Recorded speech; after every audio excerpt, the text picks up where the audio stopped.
Hello everyone, my name is Murali Krishna. Welcome to part 3 of Thermal Properties of Matter, and this is your channel Acharya Physics classes where you feel the subject very easy. So in your previous session we have discussed about ideal gas equation and its equilibrium and types of thermometers and types of scales and corresponding problems also we have discussed, right? So now I am going to discuss about thermal expansion. So as I said earlier, when objects are heated, when they are cooled, then temperature changes. Then some of the properties are also going to be changed. Those properties are called thermometric properties. Let's discuss some of those properties. For example, if you take a closed volume and if you heat it, the pressure goes up with respect to temperature at a constant volume. That's a thermometric property. Let's take one more property. For example, if you take a electric conductor and if you heat it, the electric resistance will change. So likewise, one of the most important property is thermal expansion.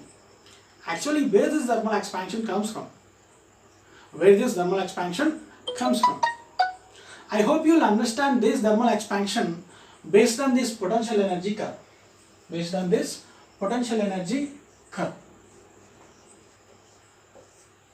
Actually, this potential energy curve basically telling us what is the bonding energy in the system. So if the material has high bonding energy, we need to apply more energy to distract that material or expand that material, isn't it? So that means bonding energy keeping the particles together. So as I start heating the material up, the intermolecular distance is going to be changed. This intermolecular distance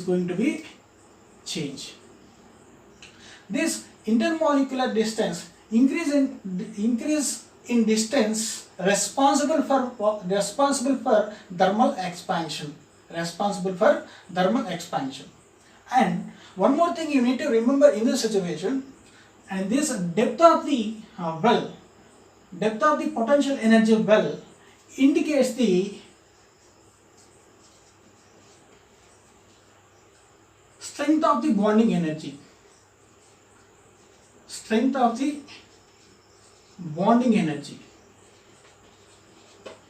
Right? So let's consider this is a high bonding energy system.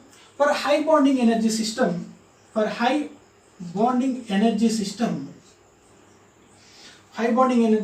has less amount of coefficient of thermal expansion, isn't it? So now let's take a weaker bonding energy system. So for weaker bonding energy system, we need to apply less amount of energy to expand this material, isn't it? So why? Because weaker bonding energy system has high coefficient of thermal expansion,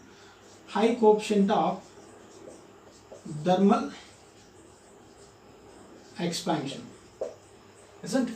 High coefficient of thermal expansion. If you want to distract it or if you want to expand this weaker bonding energy system, we need to apply less amount of energy. Isn't it? So now, this is what the thermal expansion, right? So this intermolecular distance are responsible for what? A thermal expansion. So we have three types of thermal expansion. One is linear expansion, another one is area expansion, third one is cubic or volume expansion. Let's take a one by one. So here I am writing that linear expansion.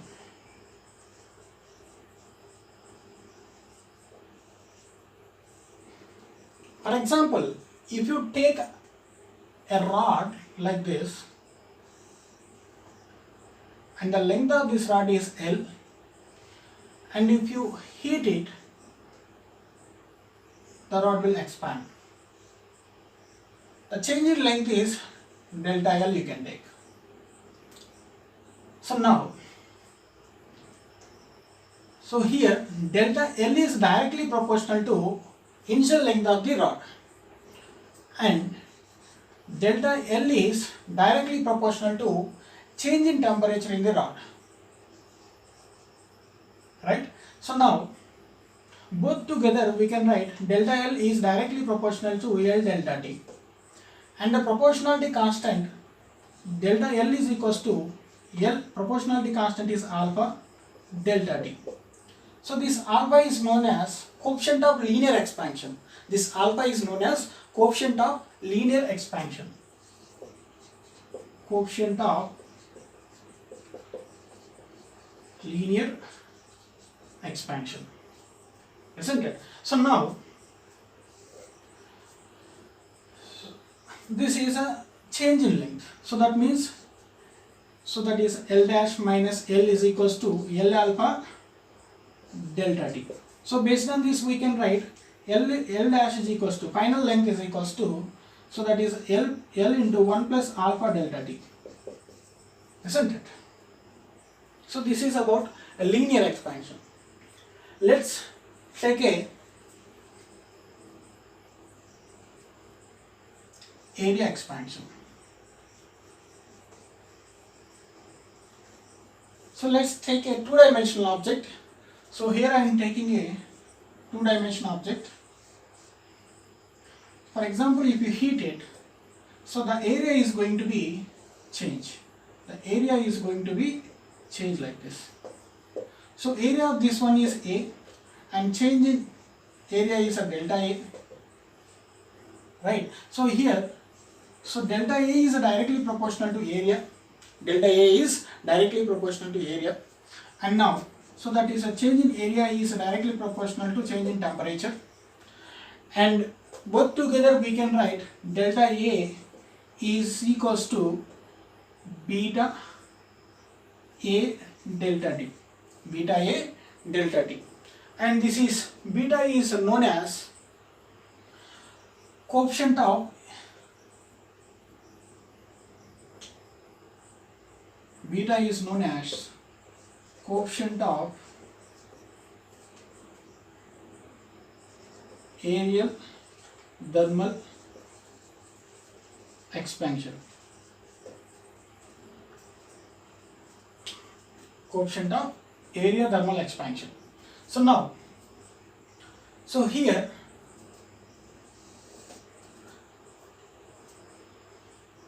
take a note.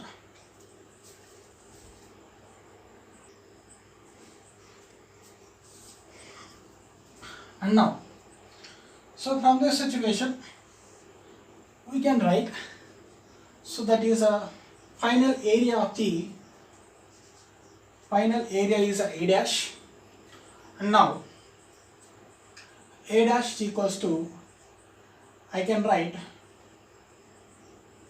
L plus delta L whole square, L plus delta L whole square, right? So let me take one more step also. So here I can take final length square, and now here I can write L plus delta L whole square, and now based on this, so L square is a common, and now 1 plus delta L by L whole square, right? So based on the binomial expansion, so 1 plus x whole power n is equals to 1 plus nx, 1 plus nx when x is very far less than 1, right? So now by using this formula we are able to write A dash is equals to, so that is L square 1 plus 2 delta L by L. So now, so L square plus 2 into delta L into L. So delta L means what? Delta L is equals to L alpha delta T. Delta L means L alpha delta T. So that means L square plus 2 into delta L means L alpha delta T into L. So here L into L, L square. So L square plus 2 alpha delta t into L square. So that means L square plus 2 alpha a delta t. This is what? A dash. So now here I am writing that. So this is a L square we can write it as a. So that means a dash. So directly here I am writing minus a is equals to 2 alpha a delta t. This is what a delta a, change in area. So that is a 2 alpha a delta t. So if you compare this delta a to this delta a, so we will get, so this is a, in the place of beta what we have, 2 alpha. That means beta is equals to 2 alpha we can write, isn't it? And based on this we can write it as, so that is a dash is equals to a into 1 plus beta delta t, isn't it? So now next one is, take a note.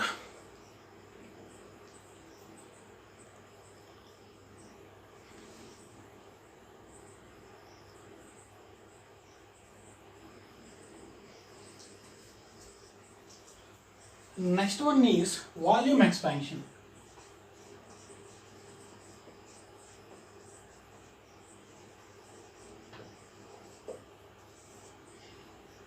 So here let's take a three-dimensional object. So let's take a three-dimensional object over here. Right? So if you heat it, so volume is going to be change. So volume is going to be change. So this is a delta V. So actual volume is a V, isn't it?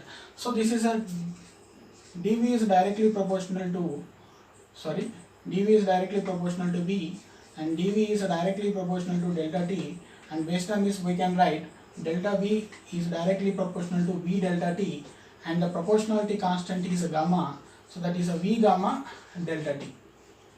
V gamma delta T. Here gamma is coefficient of volume expansion. Coefficient of volume expansion. Here gamma is coefficient of volume expansion. So let's take a final volume is V dash is equals to L dash cube. Right? So I am able to write like this. Now, so V dash is equals to L cube means L plus delta L. L dash means L plus delta L. So final, that is a cube. So V dash is equals to, let's take a L cube common. So that is a 1 plus delta L by L whole cube. 1 plus delta L by L whole cube. Right? So based on the binomial expansion, we can write V dash is equals to, so that is a L cube plus delta L by L into L square, L cube, that is we can write L square directly, we can write into L square,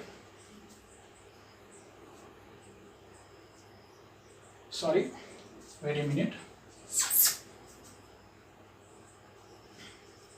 So that is based on the binomial expansion, so that is a L cube into 1 plus 3 into delta L by L, isn't it? So now V dash is equals to L cube plus 3 into delta L means what? So that is L alpha delta T. L alpha delta T. So that is a L cube and L cancel out each other, and L square will we have.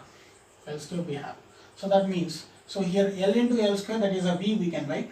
So that is L cube means V. So that is a V dash minus V, that is a delta V we can write.